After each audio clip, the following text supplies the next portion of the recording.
So here's some bad video of the Ultra Mini Deltic engines.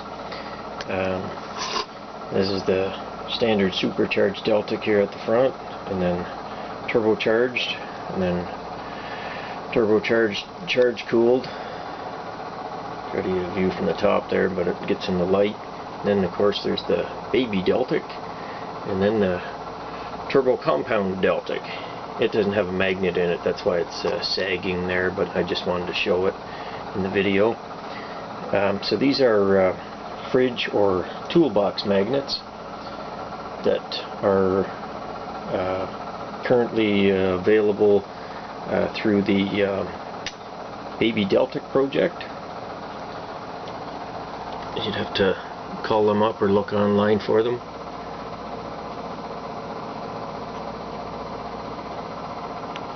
So they're about a little over an inch long, I'd say, something like that. So if you're interested, contact the Baby Deltic Project.